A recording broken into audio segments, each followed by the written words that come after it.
तो आजकल के काफ़ी सारे ऐसे लोग भी हैं जिनको न्यूट्रिशन का इतना कुछ आइडिया नहीं है, मम्मी बना के जो दे रही है वो खा ले रहे हैं या फिर कहीं से टिफिन वगैरह होटल में से कुछ भी खा ले रहे हैं। क्या ये सही तरीका है खाने का? मैं कहूँगी 90% अगर हम अपनी रूट्स के साथ जुड़े हुए हैं तो बिल्कुल ठीक है। तो एज अ डाइटिशियन आप डाइट फॉलो करते हो? क्योंकि कई बार हम लोग भी अनहेल्दी खाते हैं because we are also human beings. मुझे आपकी जर्नी के बारे में जानना है, पहले से मतलब इन सब चीज़ों की शुरुआत कहाँ से हुई? तो सिर्फ मैंने इतनी सुंदर सुंदर लड़कियां या लड़के देखे हैं जिनका सिर्फ और सिर्फ वेट गेन होने की वजह से उनको सोसाइटी में अगर मैं कहूँ क्रिटिसाइज किया जाता है, जिस वजह से उनका मेंटल हेल्थ बिल्कुल खराब हो चुका है। What is BMI? Then too as a doctor मैं कहूँगी वो हार्मफुल भी हो, वो सबके लिए वैलिड नहीं होता। कई लेडीज को देखा है, मेरी काफी फ्रेंड्स भी जिनके प्रेगनेंसी होने के बाद उनका बहुत ही वेट गेन हो जाता है। इनके पीछे क्या रीजन है? इसमें पहली बात तो मैं कहूँगी मसालों से कभी वेट नहीं बढ़ता, ये बहुत बड़ी मिथ है। स्पेशली अगर मेल्स की बात करें तो उनकी बेली फैट, सीधी भाषा में कहे तो तोंद हर किसी की होती है। हाँ जी। इसके पीछे क्या रीजन हो सकता है? जैसे मैंने बताया, लोग इतने फ्रस्ट्रेटेड हो चुके होते हैं कि वो कहते हैं लेट्स ट्राई, एक चांस देते हैं, जो होगा देखा जाएगा।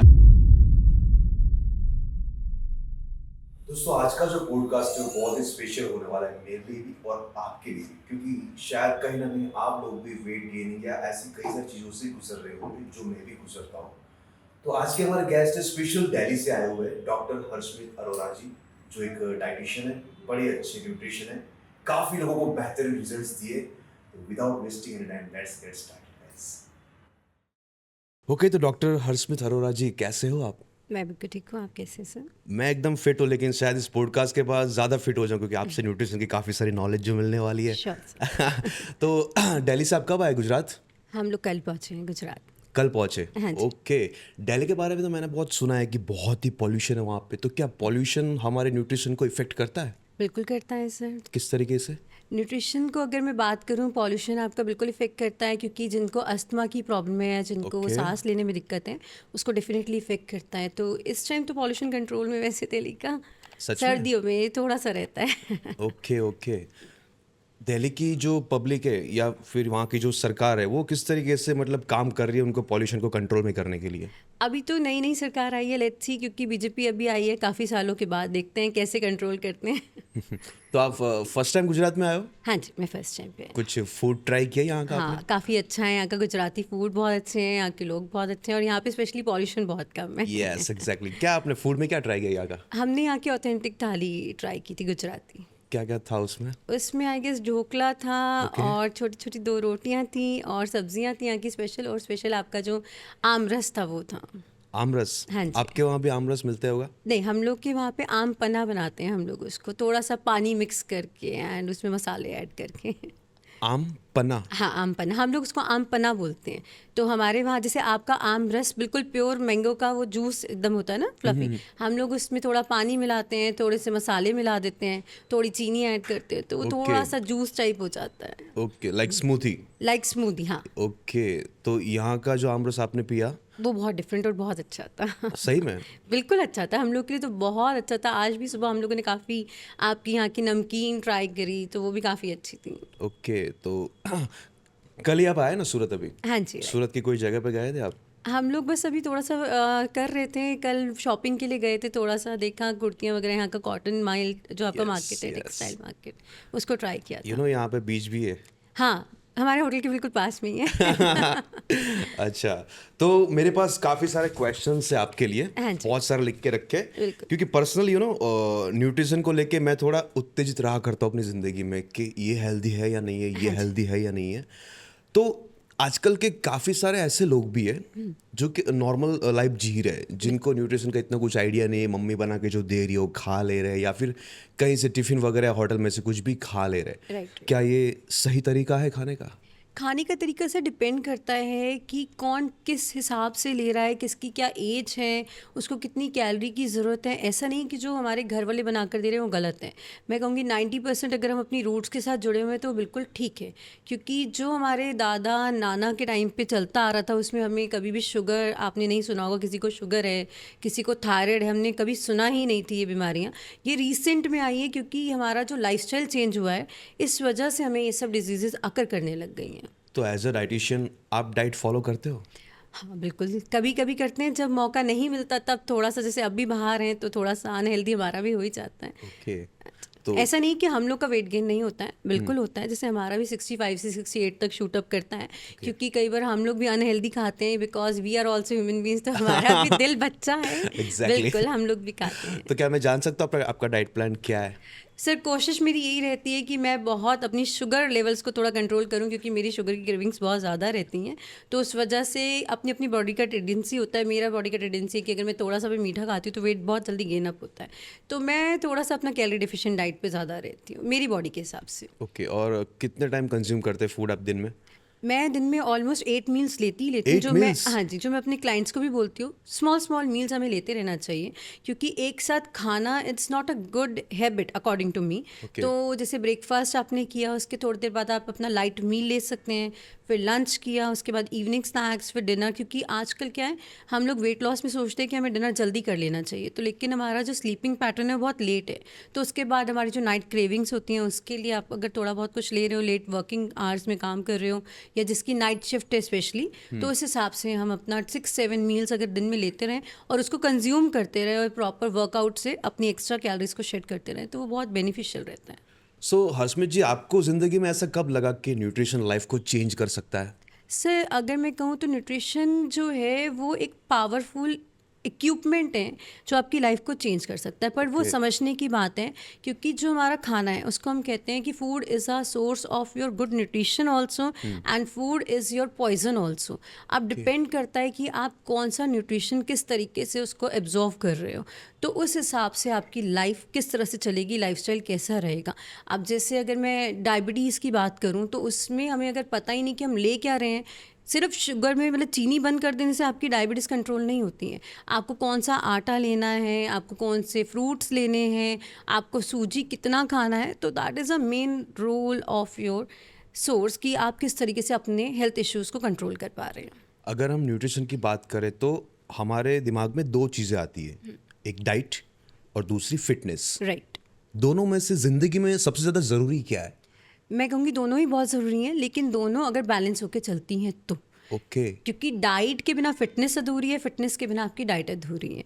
तो दोनों, अगर मैं कहूँ मैं सिर्फ डाइट, कुछ क्लाइंट्स होते हैं जिनको कुछ प्रॉब्लम है, वो वर्कआउट नहीं कर पा रहे, लेकिन ऐसा नहीं होता कि आप बिल्कुल ही घर पे बैठ जाओ। अगर मैं बिजी हूँ, सपोज कोई क्लाइंट है जिसका छोटा बच्चा है, फीडिंग मदर है, वो जिम नहीं जा सकती, वॉक के लिए टाइम नहीं निकाल सकती, बट अगर आपने जैसे अभी लंच किया, तो आप घर में 10-15 मिनट की अगर घर पे ही वॉक कर लोगे, that is also your fitness, कि आप उस चीज़ को एब्जॉर्व कर रहे हो, बॉडी को रोटेशन में रख के, तो आपका जो फैट है वो एक ही जगह इकट्ठा नहीं हो रहा है। तो that is the main role कि अगर आप दोनों को साथ साथ पैरेलल लेके चलोगे तो आपकी लाइफस्टाइल बहुत अच्छी रहेगी। ओके, सो हर्षमित जी, ये क्वेश्चन तो होते रहेंगे, मुझे आपकी जर्नी के बारे में जानना है पहले से, मतलब इन सब चीज़ों की शुरुआत कहाँ से हुई? सर इन सब चीज़ों की शुरुआत अगर मैं बात करूँ, मेरी जर्नी रही है जब मैंने अपना कोर्स कंप्लीट किया।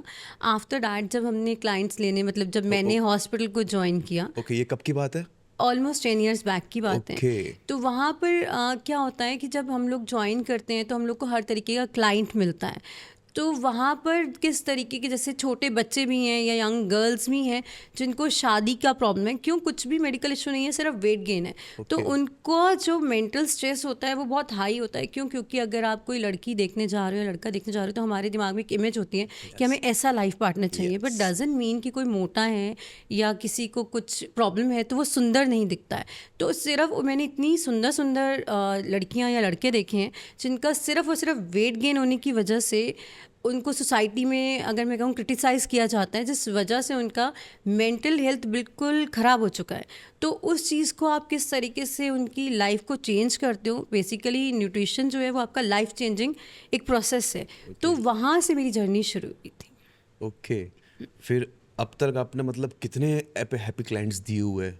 सर ऐसे तो मैं कहूँगी मेरे काफ़ी अच्छे ट्रांसफॉर्मेशंस हैं। ऑलमोस्ट अगर मैं कहूँ मेरा रिज़ल्ट 99% रहता है अगर क्लाइंट मेरे साथ पूरे टच में है, और जो मतलब कई बार मेरे लिए भी अनएक्सपेक्टेड हो जाता है, जिसको मैं टारगेट देती हूँ कि ऑलमोस्ट आप मंथ के अंदर 8 किलो या 9 किलो तक कर सकते हो 40 डेज़ 30 डेज़ के अंदर, वो आपका 50 डेज़ में 26 kgs का भी टारगेट आपको देते हैं।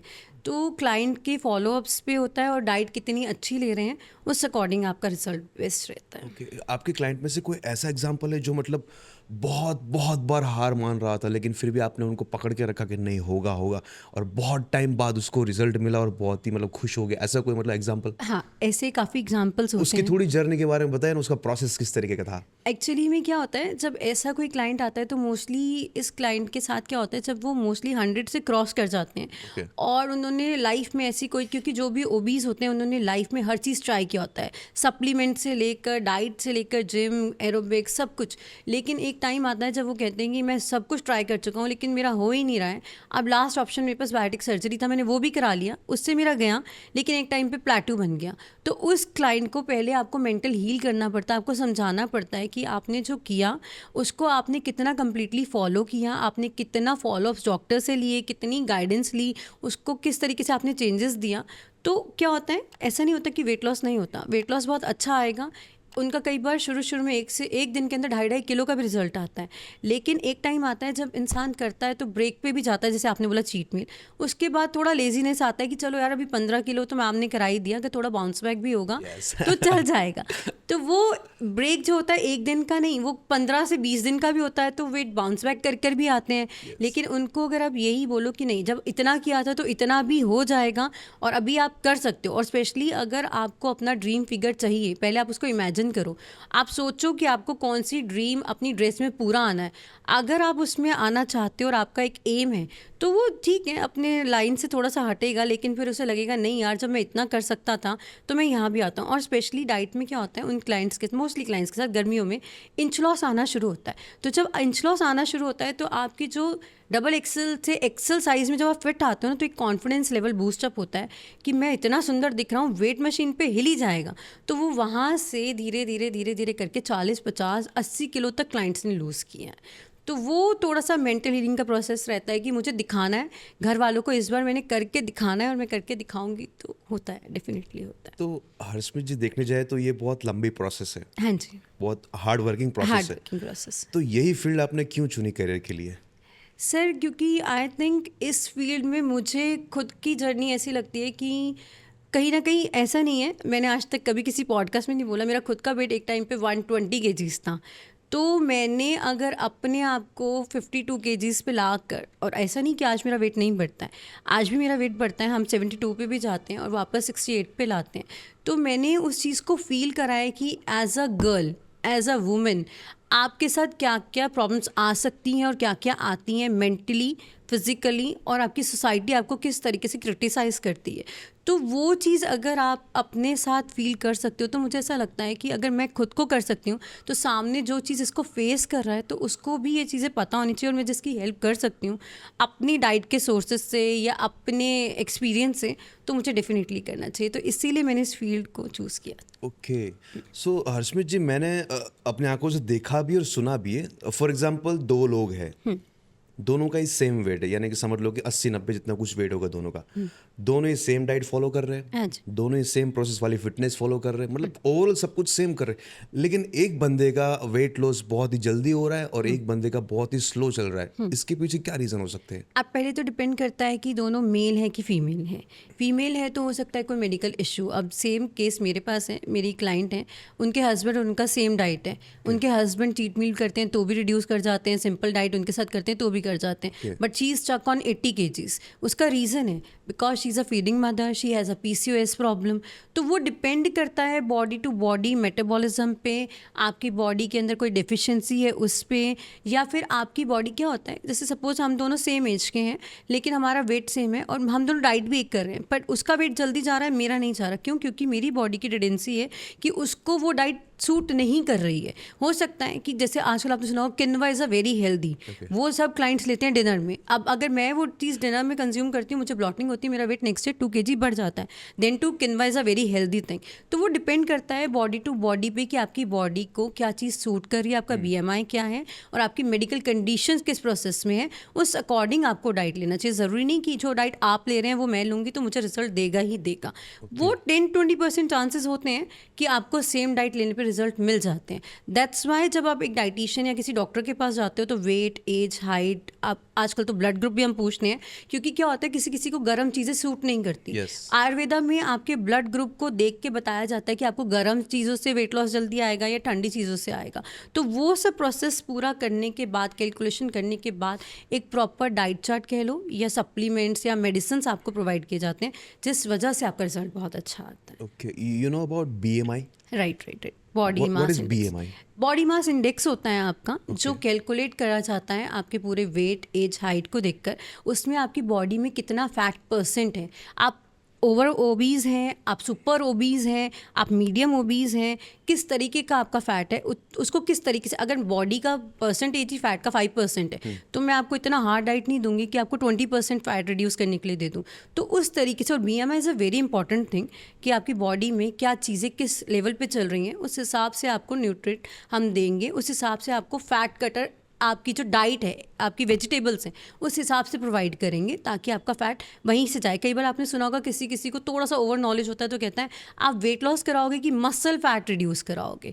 तो वो चीज़ें उसी में आता है कि मसल फैट रिड्यूस नहीं होना चाहिए, क्योंकि अगर सारा ही मसल फैट निकल जाएगा तो आप वीकनेस में आ जाएंगे। Okay. तो वो चीज़ें आपकी बहुत ज़रूरी होती हैं, हर चीज़ को एक्सपेक्ट को ध्यान में रखते हुए आपका डाइट प्लान बनाना। अगर किसी का वेट भी सही है और वेट के हिसाब से हाइट भी सही है, लेकिन उनका BMI ज़्यादा है, उसके पीछे क्या रीज़न हो सकता है? उसका रीज़न हो सकता है सर, या तो किसी, अगर लेडी है तो सपोज PCOS या PCOD का प्रॉब्लम है, या आपको कोई और मेडिकल कंडीशन है, या कई बार किसी का एसिडिक बॉडी होता है, उस वजह से भी आपका BMI वो, लेकिन इतना नहीं होगा कि आप ओवरवेट में आ जाओ। वो 5-10% का रेशो डिफरेंस करता है। ओके, सो ये सब तो बातें होती रहेगी, लेकिन आप एक न्यूट्रिशन हो तो मेरे हिसाब से आप तो बहुत स्ट्रिक्ट फॉलो करते होगे इन सब चीज़ों को, डाइट वगैरह को।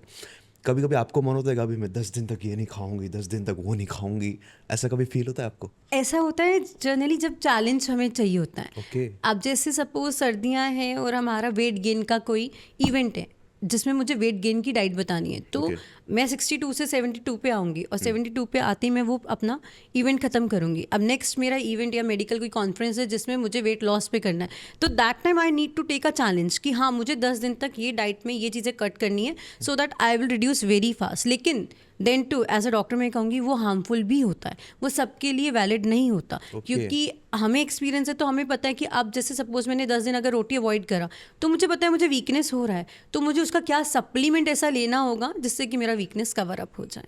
ओके, सो मतलब आपने ट्राई तो किया ही होगा ना कभी? बिल्कुल बिल्कुल ट्राई। तो ये ट्राई करने के बाद जब वापस वही प्रोसेस में हमें आना है कि चलो अभी कल से स्ट्रिक्ट डाइट फॉलो करनी है, तब कुछ मतलब मुश्किलें आती है? मुश्किलें बस क्रेविंग्स का होता है कि अब जब मैंने डाइट शुरू करा है तो मेरे घर वाले, ऑब्वियसली मेरे ब्रदर हैं, मदर हैं, वो लोग तो नहीं करेंगे, तो घर में तो नॉर्मल डाइट बनेगी, लेकिन वो मुझे अपने मेंटली अपने आप को कंट्रोल करना है कि नहीं, I have a scheduled plan, तो मुझे उसके लिए करना है।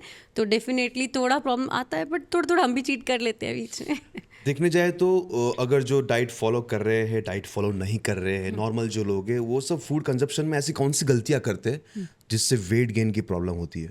सर जो आजकल स्पेशली हम क्या करते हैं, टाइम नहीं है, आजकल तो रोटियां भी रेडीमेड आई तवे पे डाली, तो वो जो पैकेजिंग फूड है वो आपके इंसुलिन लेवल्स को बढ़ा देते हैं। Okay. और जो आजकल हम जैसे देख रहे हैं कि सब्जी आई गर्म पानी में डाला, उसमें पाम ऑयल है जो कैंसर का इशू आपका बढ़ाता है, जो वहां से बन के आया है? बिल्कुल। Okay. उसमें केमिकल्स हैं, क्योंकि वो आपके 3 मंथ्स या 60 डेज के वैलिड पैक पे लिखा होता है। Okay. तो उसमें कुछ इस तरह के हार्मफुल केमिकल्स ऐड किए जा रहे हैं, पेस्टिसाइड्स ऐड किए जा रहे हैं, जिस वजह से वेट गेन हो रहा है। नो डाउट लोग कहते हैं हेल्दी है, इसमें तो सब कुछ है, इसमें तो एक्स्ट्रा ऑयल नहीं है, लेकिन लोगों को यही नहीं पता कि उसके अंदर पेस्टिसाइड्स है, पाम ऑयल है, जो हमारे वेट गेन में, कैंसर में, डायबिटीज़ में हेल्प करते हैं। ओके, मैं अपनी बात करूँ तो मैंने फर्स्ट फरवरी को, यही 1 फरवरी से जिम स्टार्ट किया था। तब मेरा जब रिपोर्ट निकाला और उसके एक और बाद महीने रिपोर्ट निकाला, तो तब मेरी प्रोसेस थी कि मुझे थोड़ा वेट गेन करना है पहले। फिर मैंने बोला कि मुझे अभी वेट फेट को 0 कर देना है, मतलब जितना हो सके उतना कम करना है, हो सके उतना, और मुझे मसल गेन करना है। मैंने इस तरीके की रिक्वायरमेंट रखी थी मेरे ट्रेनर के साथ। तो उन्होंने बोला कि अगर तुम ये प्रोसेस में जाओगे तो तुम एकदम पतले दिखोगे। तो अगर हम मसल गेन कर रहे हैं और फैट को एकदम जीरो करने की ट्राई कर रहे हैं, तो हम पतले क्यों हो जाते हैं?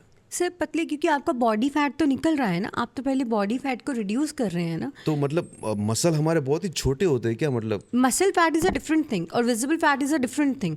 मसल फैट जो होता है वो बेसिकली क्या होता है आपका, जब आप अपना एक्सरसाइज कर रहे हो Okay. तो उसमें आपको मसल फैट की नीड होती है। लेडीज़ को ज़्यादा मसल फैट की नीड नहीं होती, मस्कुलर को होती है, क्योंकि उसको या तो जैसे जिम आप कह रहे हो, मैं कर रहा हूँ, कोई बॉडी बिल्डर है, ठीक है, या फिर कोई जैसे अब मैन है, man power is a different thing.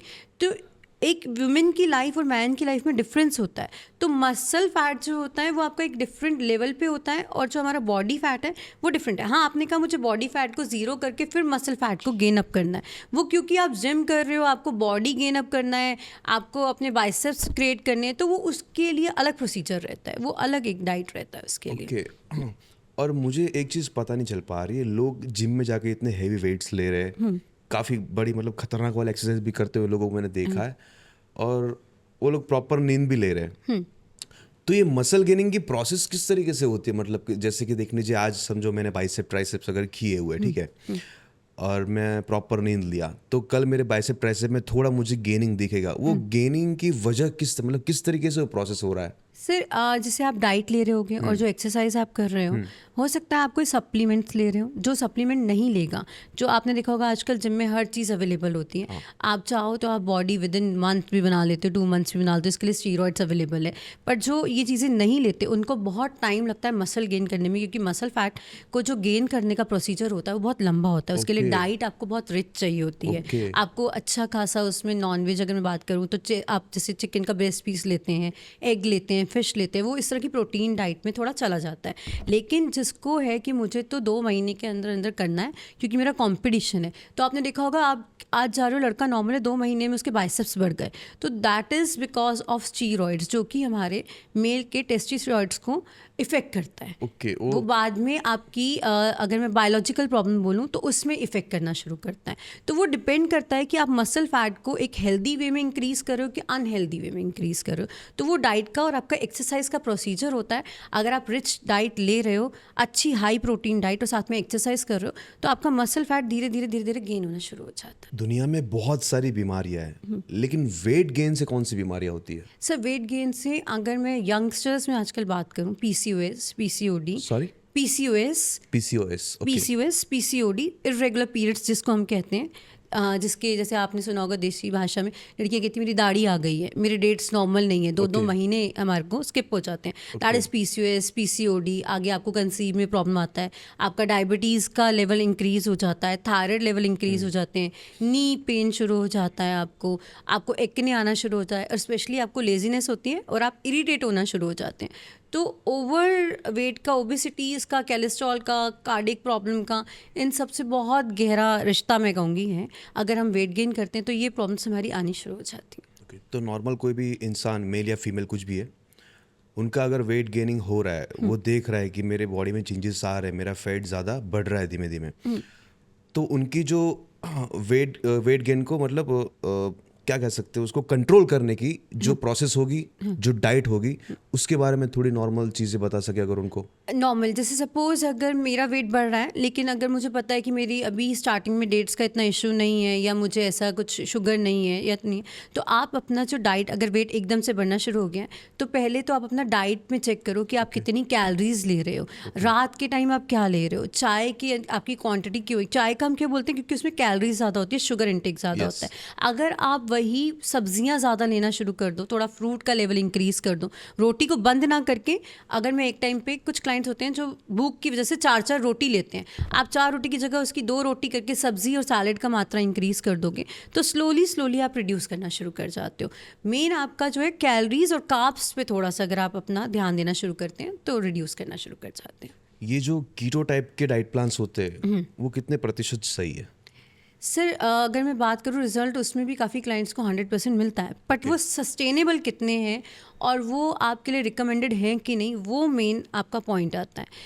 As अगर डॉक्टर की हम बात करें, कोई सर्जन है या कोई आपके फिजिशियन है, वो कभी आपको इस चीज़ के लिए रिकमेंडेशन नहीं देते। उसका रीज़न है, इसमें एक तो आपके न्यूट्रिएंट बहुत ज़्यादा कट ऑफ हो जाते हैं आपकी बॉडी से, आपकी बॉडी को जो एनर्जी लेवल चाहिए वो पूरे नहीं मिलते। सेकेंडली, इसमें हर बंदे के लिए ये प्रेफरेबल नहीं है। मेडिकल कंडीशन पे स्पेशली अगर मैं जोर दूँ, डायबिटीज़ वालों के लिए बहुत हार्मफुल रहते हैं।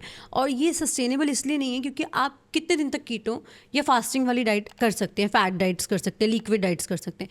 आखिर कभी तो आप नॉर्मल लाइफस्टाइल में आओगे, तो उस टाइम पे आपकी बॉडी को जब आप एकदम से, सपोज मैंने एक हवा छोड़ रखी है, वो आपकी पाइप पतली हो गई, एकदम से मैं हवा छोड़ूंगी तो पाइप फूल जाएगी। वैसे ही आपका बाउंस बैक डबल की रेशो में करता है। तब क्लाइंट बोलता है कि मैंने कीटो किया था मैम, आज से 2 साल पहले मैंने बहुत अच्छा रिड्यूस किया था, या मैंने शेक से किया था, लेकिन मेरा ना अब 40 किलो बढ़ गया जो कि मैंने 10 किलो कम किया था। क्यों? क्योंकि बॉडी को आपने एकदम से सब कुछ दे दिया और बॉडी आपका बजाय उसे कंट्रोल करने की आपका ओबेसिटी और फैट बढ़ा देता है, जिसकी वजह से क्या होता है, कीटो को छोड़ने के बाद आपका शुगर लेवल कई बार इंक्रीज़ होता है, कई बार थायराइड लेवल इंक्रीज़ हो जाते हैं। तो बजाय इसके कि आप एकदम खींच के सब कुछ बंद करो और दोबारा बॉडी को दे दो, आप स्लोली हर चीज़ को मेंटेन करोगे और बॉडी को प्रॉपर फ्यूल भी दोगे तो वो सस्टेन रहता है। ओके, मैंने कई लेडीज़ को देखा है, मेरी काफ़ी फ्रेंड्स भी, जिनके प्रेगनेंसी होने के बाद उनका बहुत ही वेट गेन हो जाता है। Right. इनके पीछे क्या रीजंस है? सर क्या होता है प्रेगनेंसी में, क्योंकि मदर अपने बेबी को कैरी कर रही होती हैं, Okay. तो उनकी डाइट बढ़ जाती है। कई बार क्या होता है, डॉक्टर बोलते हैं कि आपका वेट गेन होना बहुत ज़रूरी है क्योंकि बेबी का वेट गेन नहीं हो रहा है। Okay. तो ऑब्वियसली उस टाइम पे हमारी डाइट इतनी रिच हो जाती है कि वो weight gain is a good weight gain. But अगर एक बार प्रेगनेंसी हो गई, उसके बाद आप जब, जैसे डिपेंड करता है, नॉर्मल प्रेगनेंसी के बाद आप 40 डेज़ बाद अपना डाइट थोड़ा सा कंट्रोल करना शुरू करते हैं, या सी सेशन के बाद। बट वो डाइट आप किस तरह से कंज्यूम कर रहे हैं और कितना कंट्रोल कर रहे हैं, क्योंकि आप फीडिंग मदर हैं, तो बेबी को भी प्रॉब्लम ना आए और आपका वेट लॉस भी हो जाए, तो उस तरीके से एक different diet plan, post pregnancy diet plan बनता है जिसमें रिच प्रोटीन डाइट आपको दिया जाता है। ओके, सो क्या स्ट्रिक्टली डाइट प्लान फॉलो करने से मतलब कोई हेल्थ इश्यूज क्रिएट होते हैं? बिल्कुल स्ट्रिक्ट, अगर मैं कहूँ बिल्कुल स्ट्रिक्ट, वो एक होता है जैसे मैंने अपनी बॉडी में से कुछ पोर्शंस कट ऑफ कर दिए, जैसे अभी मैंने आपको बताया, जैसे कि जो मुझे रोज मिल रहा था वो मैंने अभी कट ऑफ कर दिया। Okay. जैसे मैंने बताया था चैलेंज प्लान के बारे में कि अब मुझे 10 दिन के अंदर पतला होना है, तो सबसे पहले सबके दिमाग में क्या आता है, कार्ब्स को छोड़ दो, चावल, रोटी, घी, मक्खन सब हटा दो, उबले हुए पे आ जाओ। तो वो जो आपका डाइट प्लान होता है वो आपकी बॉडी को डेफिनेटली इफेक्ट करता है। ओके, सो उससे भी कंट्रोल हम कैसे कर सकते हैं? आप बिल्कुल उसको कट ऑफ नहीं कर सकते। दिन में अगर सपोज किसी की एज 26-27 साल है तो कम से कम 3 रोटी नॉर्मल, अगर आपको कोई प्रॉब्लम नहीं है तो आप लोगे ही लोगे, क्योंकि आयरन का सोर्स आपको कहाँ से मिलेगा, फाइबर का सोर्स आपको कहाँ से मिलेगा। और लोगों के दिमाग में एक मिथ होता है कि चावल खाने से वेट बढ़ता है। डिपेंड करता है बॉडी पे कि आपको कौन से हार्मोनल इश्यूज़ हैं, या कहीं आपको यूरिक एसिड तो नहीं है, तो चावल आपको किस टाइम देने हैं, या ब्लॉटिंग का इशू तो नहीं है, तो कितने दिन के लिए आपको रोक और फिर आपको कब चावल देने। और ऐसा नहीं कि आप ब्लैक राइस खा लो, ब्राउन राइस खा लो, आप नॉर्मल वाइट राइस कंज्यूम कर सकते हो। आजकल तो आपने देखा जापानीज राइस आ गए हैं जिसको खाने से वेट नहीं बढ़ता है।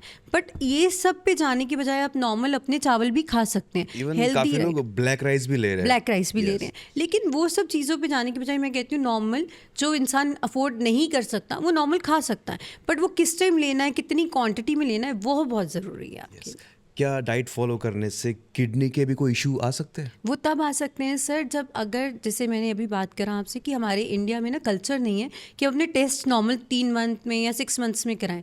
अब अगर मैं प्रोटीन, मेरे को पनीर बहुत पसंद है, मैं वो भी ले रही हूँ, मैं जिम जा रही हूँ वहाँ पे भी प्रोटीन ले रही हूँ, मैं चने भी ले रही हूँ, मैं सारा दिन प्रोटीन कंज्यूम कर रही हूँ, और किडनी में ऑलरेडी मेरा स्टोन्स बनने शुरू हो गए जो कि प्रोटीन लेवल के होते हैं, तब आपकी किडनी में इफेक्ट आना शुरू होता है कि अगर आप डाइट गलत फॉलो कर रहे हैं। अगर हम इंडियन मॉम्स की बात करें तो वो जो हमें हेल्दी खाना खिलाते, लाइक पराठे हो गए, कोई भी टाइप की मसालेदार चटनी हो गई, सब्जियां हो गई, तो हम उनको बोलते हैं कि नहीं मम्मी ये तो अनहेल्दी है, ये तो मतलब नहीं खा सकते, बॉडी के लिए अच्छा नहीं। लेकिन नहीं, बोलती है नहीं हम तो पहले से यही खाते आ रहे हैं, यही सही है, हम इससे तो फिट है। इन बातों में क्या सच्चाई है, क्या झूठ है? इसमें पहली बात तो मैं कहूँगी मसालों से कभी वेट नहीं बढ़ता, ये बहुत बड़ी मिथ है। लोगों को लगता है कि मैम मैं मसाले वाली सब्जी खा लूँ, मसाले कभी भी आपकी बॉडी को वेट गेन पे नहीं ले जाते। बस ये है कि किसी को गर्म चीज़ें सूट नहीं करती तो वो उस तरीके से अपने मिर्च मसाले कंट्रोल करते हैं। अब रही बात पराठे घी वाले, अब जो हम कहते हैं ना, आप मस्टर्ड ऑयल और ghee is a very good source of weight loss, बजाय उसके कि हम रिफाइंड ऑयल्स खाएं। रिफाइंड ऑयल जो है वो आपकी बॉडी को बहुत तरीके से हार्म करते हैं। और अगर दिन में कोई ग्रोइंग बच्चा है 2 चम्मच देसी घी खाएगा तो उसकी बोन स्ट्रांग होगी और वेट लॉस में वो बहुत अच्छा इफेक्ट करता है। क्यों? क्योंकि वो हेल्दी क्यों कहते हैं, वो शुरू से खाते आ रहे हैं। अब हम क्या करते हैं, हमने उनको तो बोल दिया कि हमें परांठे नहीं खाने, हमें सब्जी करेला नहीं खाना, या फाइबर रिच, क्योंकि करेला is a very good source of antioxidant, तो हमें नहीं खाना है। बच्चे तोरी नहीं खाते गर्मियों में, लेकिन वही हम बाहर से मंगा के पिज़्ज़ा और मोमोज खाते हैं। That is unhealthy equal to healthy diet.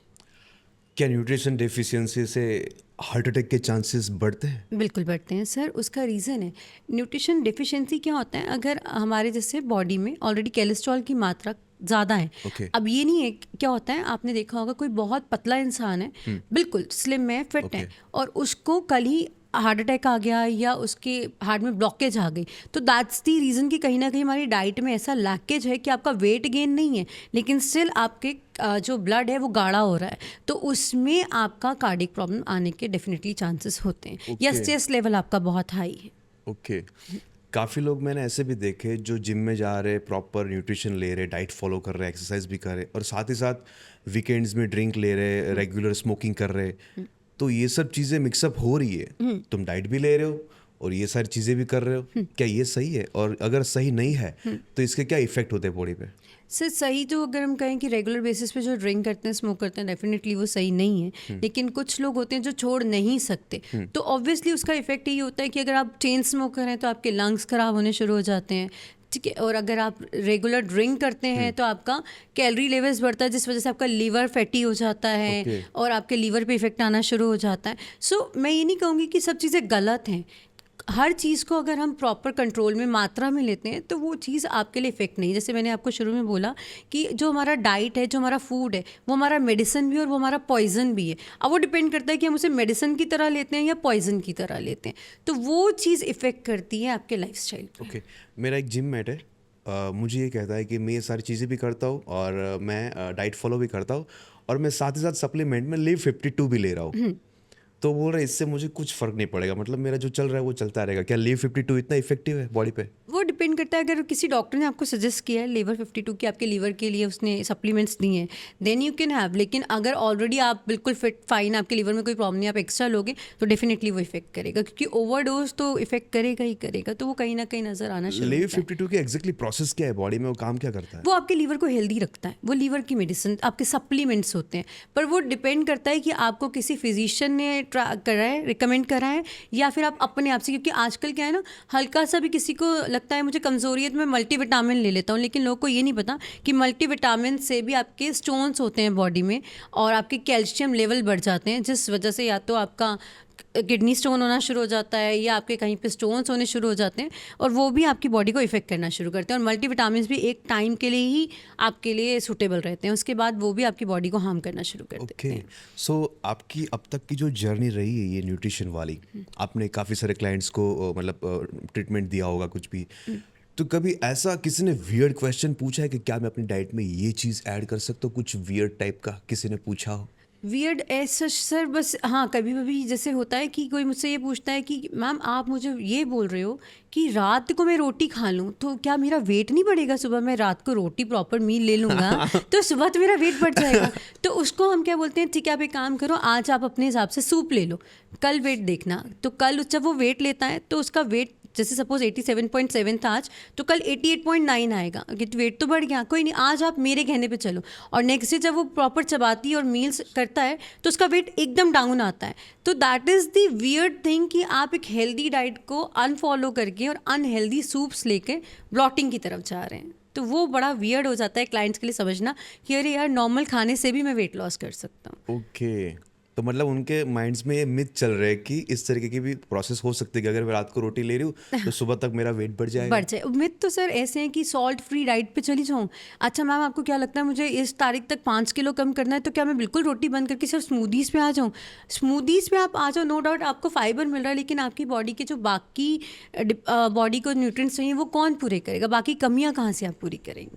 Okay so मतलब ऐसे तो थक जाते होंगे आप ऐसी बातें सुन सुन के लोगों की? नहीं सर, हमारा काम है क्लाइंट्स को करना समझाना। पड़ता बिल्कुल। So Harshmeet ji tell me about your Brazilian Japanese herbs you have. हाँ, वो एक आयुर्वेदिक हर्ब्स हैं जो Okay. कि हम उसी कंट्री से ओरिजिन लेकर आ रहे हैं, प्लांट्स हैं, Okay. उसमें आपका किसी भी तरीके का, हम क्लाइंट्स को बताते हैं, स्टीरॉइड्स नहीं है। जैसे मेडिकल प्लांट से आपने सुना होगा मिल के मेडिसिन्स बनती हैं, Yes. वैसे ही इसमें काफ़ी तरह के हर्ब्स होते हैं जो आपकी बॉडी को सिर्फ क्या करते हैं, डिटॉक्सीफाई करते हैं। और इसमें सबसे अच्छी बात जो मैंने बताया, मिथ, इसमें खाना छोड़ोगे तो रिजल्ट नहीं आएगा, खाना खाओगे तो रिजल्ट आएंगे। अब डिपेंड करता है, किसी को पाइल्स का प्रॉब्लम है या कोई फीडिंग मदर है, तो उसको हम मोस्टली बोलते हैं आप जापानीज़ हर्ब लो, क्योंकि उसका जो नेचर है, जिसको नॉर्मल भाषा में तासीर भी कहा जाता है, वो ठंडा होता है। ब्राज़ीलियन हर्ब्स का तासीर जो होता है वो थोड़ा सा स्लाइटली गर्म होता है, जो पीसीओडी में बहुत अच्छा वर्क करता है। Okay. तो वो आपकी बॉडी को क्या करता है, वो आपकी बॉडी के मेटाबॉलिज्म को बूस्टअप करता है, आपको भूख लगती है, आप अच्छा खाना खाओगे, और आपकी बॉडी का जो फैट है वो डिटॉक्सीफाई करता है। अब जैसे जिम जाते हैं, आपने अभी कहा स्वेटिंग होती है, तो इन हर्ब्स में या तो यूरिनेशन के फॉर्म में आपका वेस्ट बाहर आता है, या मोशन के थ्रू आपका वेस्ट बाहर आता है। Okay. तो ये एक तरीका सपोर्टर है आपकी बॉडी को सपोर्ट करने के लिए, कि जो एक्स्ट्रा फैट आप जल्दी नहीं कर पा रहे थे, आप सिर्फ 15 मिनट की वॉक और नॉर्मल खाने से आप डाइट अपना ये वेट लॉस कर सकते हैं। ओके, सो ये जो हर्ब्स है एग्जैक्टली मतलब एकदम बारीकी से देखने जाए तो किस तरीके से वर्क करते हैं? ये आपकी, मैंने जैसे बताया, बारीकी से, अगर जैसे आपने एक पिंच, सपोज ये पाउडर फॉर्म में होते हैं, Okay. एक पिंच लिया तो ये आपकी बॉडी में जाएंगे, 10-15 मिनट बाद आपको लगेगा कि मेरी बॉडी में से मुझे या तो यूरिन का प्रेशर बन रहा है या फिर स्टूल का प्रेशर बन रहा है। Okay. लेकिन जब आप यूरिन पास करोगे तो अगर आप ऑब्जर्व करोगे ध्यान से, तो यूरिन के ऊपर या तो येलो कलर की एक लेयर आएगी या वाइट कलर की, तो उसमें आपका ये फैट ब्रेक करता है, प्लस आपके एपेटाइट को अच्छा करता है और आपकी भूख को बढ़ाता है। और आपका जब इस तरीके से बॉडी टॉक्सीफाई होता है तो स्किन पे ग्लो आना शुरू हो जाता है, ओके, आपकी बॉडी के जितने टॉक्सिक्स हैं उसको रिमूव करता है। इसके अलावा इसके क्या क्या फायदे हैं? वेट लॉस में सबसे अच्छा हेल्प करता है, आपकी बॉडी के एपेटाइट को बढ़ाता है, मेटाबॉलिज्म को स्ट्रॉन्ग करता है। ओके, सो ये जो हर्ब्स है, नॉर्मल हर्ब्स और ये हर्ब्स, इन दोनों के बीच में क्या डिफरेंस है? इंडियन हर्ब्स जो है सर, उसमें हमें थोड़ा स्ट्रिक्ट डाइट फॉलो करना पड़ता Okay. है, उसमें आपका वेट लॉस थोड़ा सा स्लो हो जाता है। होते ये भी वही मसाले, वही हर्ब्स हैं जैसे इंडियन होते हैं, तो ये फूड लाइसेंस के अंदर आते हैं। तो और ये जो होते हैं ये इतने स्ट्रांग होते हैं कि आपके, जैसे हम बात करते हैं फैट बर्नर्स, उसमें भी कुछ मात्रा में ये हर्ब्स मिले हुए होते हैं। तो हम उसके साथ ना मिलाकर इसको डायरेक्ट, जब हम आपको इसका एक्सट्रैक्ट देते हैं, तो ये आपकी बॉडी में से इंच लॉस और वेट लॉस डायरेक्ट करना शुरू करता है, बजाय किसी आपके सप्लीमेंट्स के या किसी मील रिप्लेसमेंट्स के। ओके, जो ये ब्राजीलियंस और जापानीज हर्ब्स है, हाँ जी। उन हर्ब्स का इन्वेंशन किसने किया है? वैसे तो अगर मैं कहूँ तो ये मेरा अपना पर्सनल है, ये आपको कहीं पे गूगल पे भी नहीं मिलेगा। Okay. ये सिर्फ मैं और मेरी एचजेल टीम ही आपको प्रोवाइड कराती है। ओके, सो कब इसके बारे में आपने सोचा? जब मैंने अपने न्यूट्रिशन के साथ आयुर्वेदिक की स्टडी स्टार्ट करा था, Okay. तब मैंने इसको खुद पे ट्रायल किया था और Okay. अपने हॉस्पिटल में काफ़ी क्लाइंट्स को दिया, जैसे मैक्स और 40s में क्लाइंट्स आते थे, तो रिजल्ट सब अच्छे आने लगे, तो हमने इसको अपने पर्सनल क्लाइंट्स के साथ भी किया, और वहाँ पे भी टचवुड रिजल्ट्स बहुत अच्छे क्लाइंट्स को मिल रहे हैं, अनएक्सपेक्टेडली रिजल्ट्स बहुत अच्छे। ओके, तो जब ये सब प्रोसेस चल रही थी, आप सब इनका इन्वेंशन चल रहा था आपके माइंड में, तब डर था आपके माइंड में? हाँ, एक डर था कि पता नहीं रिजल्ट्स कैसे रहेंगे, 100% रिजल्ट रहेंगे या रिजल्ट्स फेल हो जाएंगे। बट एक था कि नहीं, हर्ब्स हैं, कुछ ऐसा नहीं है कि हम किसी को स्टीरॉइड्स दे रहे हैं, प्लांट एक्सट्रैक्ट्स हैं, तो रिजल्ट्स तो आएगा, लेकिन 100% आएगा कि 50% आएगा, let's try that. But results touchwood बहुत अच्छे रहे इनके। ओके, सो हर्षमित जी, आजकल नॉन अल्कोहलिक वाइन्स आ रही है मार्केट में, हाँ जी। तो ये क्या चीज़ है, इसके बारे में थोड़ा सर, जानना जो है मुझे। नॉर्मली अगर आप देखेंगे, कोई आपको जैसे इन्फ्लुएंसर्स हैं, वो बताते हैं नॉन अल्कोहलिक वाइन, Yes. वो आपकी बॉडी को डिटॉक्सीफाई करने के लिए एक जूसेस देते हैं, Yes. जिसको हम बेरीज को बना के रखते हैं, जिसमें आपके एंटीऑक्सीडेंट 5-6 दिन में प्रोड्यूस हो जाते हैं, आपकी प्रीबायोटिक्स बन जाती हैं बॉडी, तो आपकी बॉडी से रिमूव करने लगते हैं। जो मेरी एचजेल नॉन अल्कोहलिक वाइन है, वो हर्ब्स और फ्रूट बेरीज से मिलके बनी है, Okay. जिसमें आपकी बॉडी का डिटॉक्सिफिकेशन सिर्फ और सिर्फ यूरिनेशन के थ्रू होता है। जो क्लाइंट्स कहते हैं ना कि मैं वर्किंग हूँ, मुझे मोशन बार बार पास करना मुश्किल हो जाता है, उसके लिए नॉन अल्कोहलिक वाइन्स वर्क करती हैं। ओके, वो ड्रिंक की फॉर्म में आती हैं, उसको लेकिन आपने वाटर के साथ मिक्स करके, लूकवार्म वाटर के साथ लेना है। उसमें स्टार्टिंग में कुछ फूड आइटम्स हम कहते हैं रिस्ट्रिक्ट करने के लिए, ताकि ब्लॉटिंग का इशू ना आए। Okay. उसके बाद आप सब कुछ खा के इसमें रिड्यूस करते हैं। ओके, इसका टेस्ट किस तरीके का है? इसका टेस्ट आपका हल्का मीठा और खट्टा होता है। ओके, मतलब लोग रेगुलर लाइफ में इसे बिल्कुल, और observe कर स्पेशली सकते हैं। जो से हमारे मॉमडन क्लाइंट्स हैं, वो कहते हैं कि हम अल्कोहलिक कंज्यूम नहीं कर सकते, तो उनके लिए बहुत अच्छा है, क्योंकि ये 0% अल्कोहलिक है। ओके, सो अब थोड़ी बॉलीवुड पे बात लाते हैं, इन सब चीज़ों को बॉलीवुड के साथ रिलेट करते हैं, ठीक है? आजकल के काफ़ी सारे ऐसे जो बॉलीवुड सेलिब्रिटीज एक्टर्स है, मेल या फीमेल कुछ भी, तो हम देखते हैं कि अभी इनकी फिल्म आई तब इनका वेट इस तरीके का था और कुछ ही टाइम बाद फिर फिल्म आती है तो उनका वेट काफ़ी स्लिम काफ़ी फिट हो जाता है। राइट।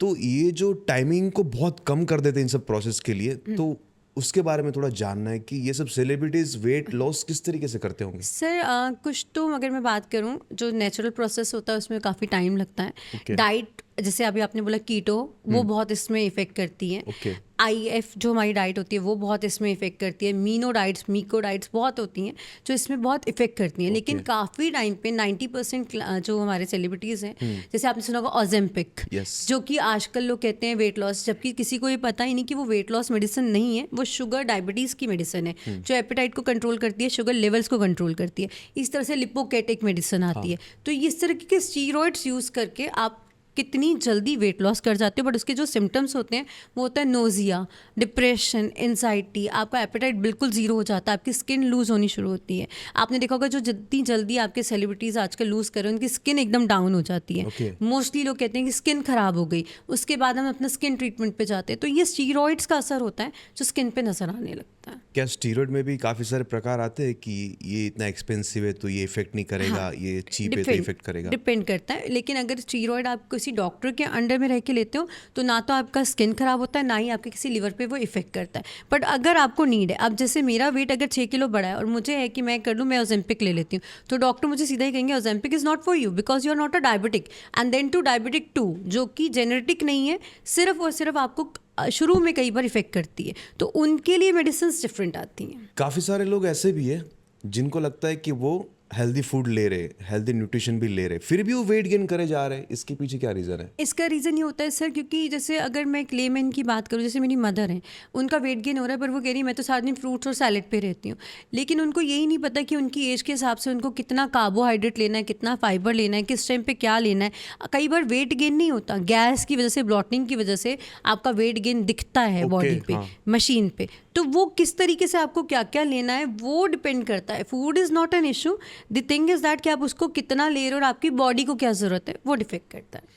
तो आजकल तो काफ़ी सारे लोग ऐसे भी आ चुके हैं मार्केट में जो इंस्टाग्राम पे भी दिखाते हैं, बहुत सारे फैंसी फूड्स बना रहे हैं, फैंसी हेल्दी मील, स्मूथीज वगैरह सब कुछ बना बना के पी रहे, इंस्टाग्राम पे दिखा रहे हैं। बिल्कुल।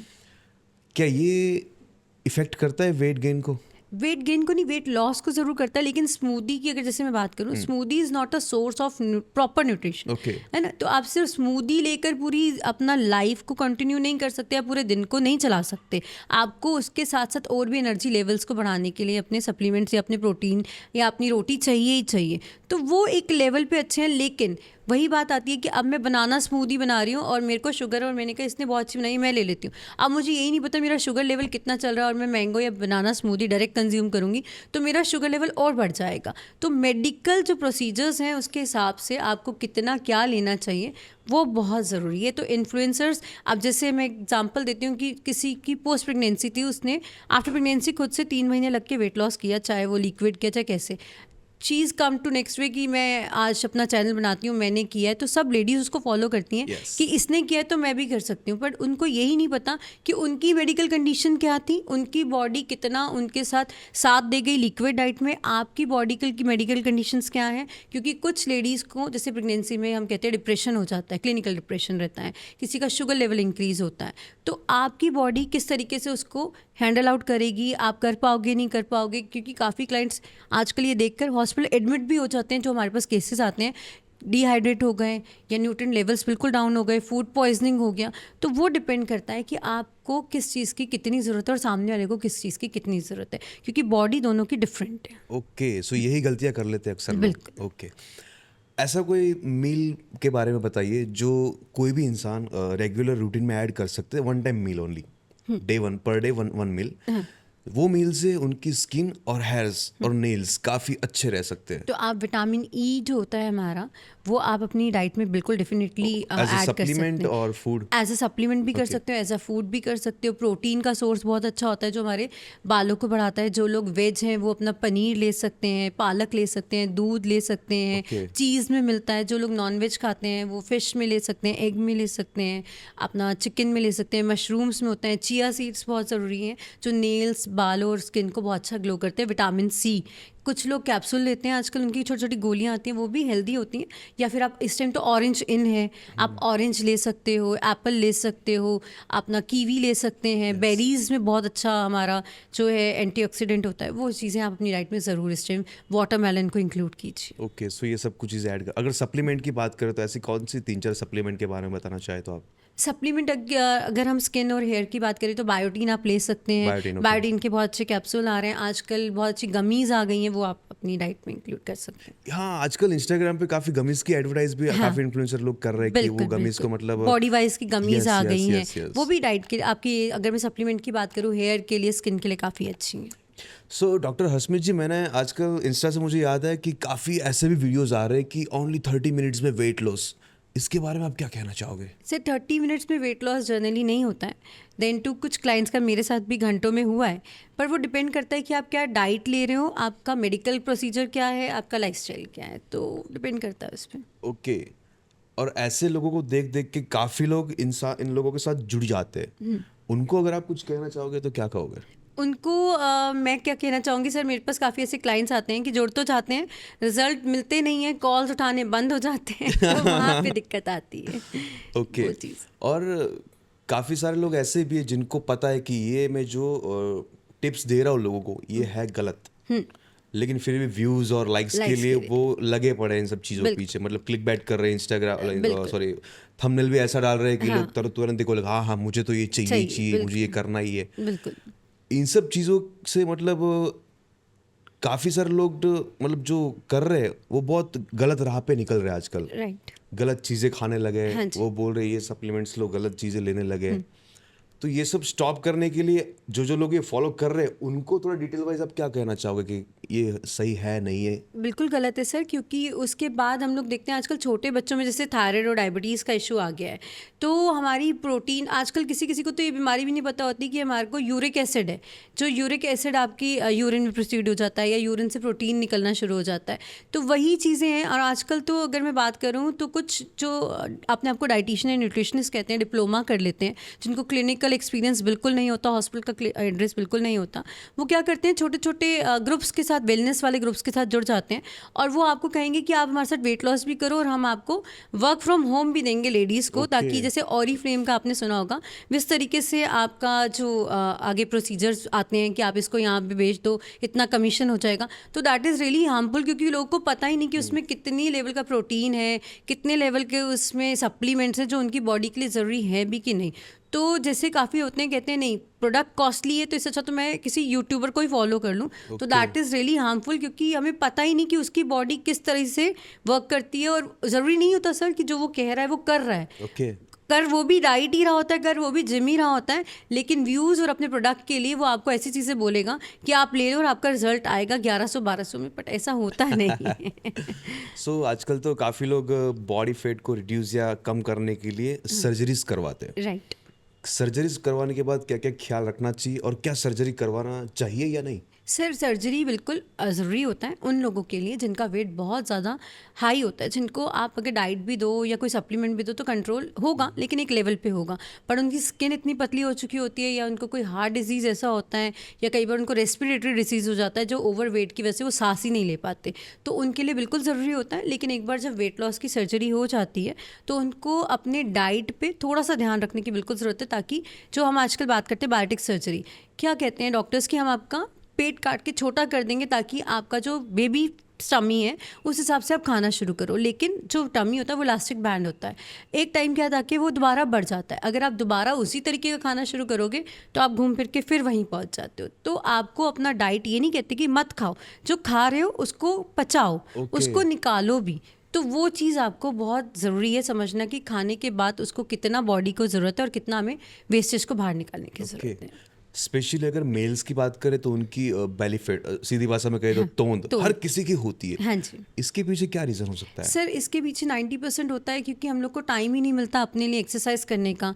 मोस्टली 90% जैसे हमारे फादर्स हैं, सिटिंग जॉब हैं या किसी की शॉप है, वो बैठ के ही काम कर रहे हैं, तो खाएंगे तो पेट निकल ही जाता है। और जनरली बहुत लोग की आदत होती है खाने के बाद डायरेक्ट पानी पी लेना है, साथ में पानी पी लेना, तो उस वजह से टमी फैट जो है वो इंक्रीज होना शुरू होता है। तो उसको थोड़े थोड़े पॉइंट्स को अगर हम ध्यान रखें तो टमी फैट धीरे धीरे करके बर्न होना शुरू होता है। ओके, मतलब देखने जाए तो शायद ही मतलब मोस्टली लोगों को ये चीज़ होती है। हाँ। अगर उनको ये चीज़ धीमे धीमे without exercise, without nutrition, without diet अगर रिड्यूस करना है, मतलब जितना हो सके उतना ट्राई करना है उन लोगों को, तो उनके लिए कुछ फ्यू टिप्स देना चाहोगे आप? उनके लिए जैसे रात को आप 1 चम्मच जीरा, सौंफ ओके, और अजवाइन, ओके। थोड़ा सा काला नमक तवे पे डाल के भून के उसका पाउडर बना लेंगे। उस पाउडर को 2 चुटकी भी अगर आप दिन में 2.5 ग्लास गर्म पानी में मिक्स करके लेंगे तो धीरे धीरे चर्बी वहाँ से मेल्ट होना शुरू हो जाता है, और वो तो हर कोई कर सकता है। जैसे कि अभी हमने बात की कि ये 30 मिनट्स वाला वीडियो या काफ़ी सारे फेक इन्फ्लुएंसर है मार्केट में जो अपनी प्रोडक्ट्स को सेल करने के लिए खुद ख्याल रख रहे हैं, लेकिन प्रोडक्ट सेल करने के लिए लोगों को गलत चीज़ें के पीछे लगा रहा है। बिल्कुल। तो ऐसे इंस्टाग्राम पे काफ़ी सारे पेजेस हैं, तो मैं कैसे पता लगाऊंगा कि ये पेज सही है या ये पेज गलत है? सर, ये तो या तो आप किसी के पास अगर जा रहे हो तो आप उससे ये पूछ सकते हो कि आपका क्लिनिक कहाँ पे है, या हॉस्पिटल अगर मैं विज़िट करना चाहूँ तो मैं कहाँ आ सकता हूँ। आप पर्सनली जाकर उनसे बात करके, और किस तरीके की वो आपको डाइट फॉलो करने के लिए कह रहे हैं, वो सप्लीमेंट्स दे रहे हैं कि नहीं, और सप्लीमेंट्स जो दे रहे हैं वो कितने ऑथेंटिक हैं। जैसे मैंने अभी हर्ब्स की बात करी, वो कितने ऑथेंटिक हैं, वो किस डॉक्टर के साथ जुड़े हुए हैं, उनकी कितनी क्लिनिकल जो है एक्सपीरियंस रहा है, वो सब चीज़ें देखने के बाद हमें पता चल सकता है कि वो कितने ऑथेंटिकली। और वैसे भी जो लोग सही चीज़ें नहीं देते, वो आपको 1-2 बार में पता चल जाता है कि ये चीज़ें ऑथेंटिक नहीं है कहीं ना कहीं। तो वो मेरी बॉडी को हार्म देते हैं। 90% लोगों को पता होता है, लेकिन जैसे मैंने बताया, लोग इतने फ्रस्ट्रेटेड हो चुके होते हैं कि वो कहते हैं लेट्स ट्राई, एक चांस देते हैं, जो होगा देखा जाएगा। हाँ, इतना सब कुछ तो कर लिया, अब एक हाँ, और करने ये में एक क्या बार जा और रहा है? करते हैं, कुछ तो रिड्यूस होगा। तो वो चीज़ हम अपनी बॉडी के साथ एक्सपेरिमेंट ना करें तो सबसे अच्छा रहेगा। ओके, सो डॉक्टर हरस्मित जी, इतनी सारी बातें की, काफ़ी सारी चीज़ें तो पर्सनली मुझे नई नई जानने को मिली जो मैं अभी फॉलो करने वाला हूँ। Thank you, sir. लेकिन हमारे ऑडियंस के लिए कुछ लास्ट फ्यू टिप्स अगर आप देना चाहेंगे तो? मैं बस यही बोलूँगी कि डाइट में आप अपनी रोटी और अपने चावल को बिल्कुल स्किप मत कीजिए। Okay. और जितना इस गर्मियों में पानी पीते रहें, अपना वाटरमेलन और फ्रूट्स अच्छे लेते रहें, वेट लॉस उतना अच्छा होगा, स्किन उतनी अच्छी, बाल उतने अच्छे होंगे, और स्ट्रेस लेवल कंट्रोल रहता है। Okay, so doctor Harshmeet ji, thank you, आप दिल्ली से यहाँ तक आए हैं। Thank you sir. और मैं आपको गुजरात के कुछ कुछ फूड आइटम्स जो बिल्कुल ट्राई कराऊंगी। बिल्कुल sir. Thank you. Thank you sir.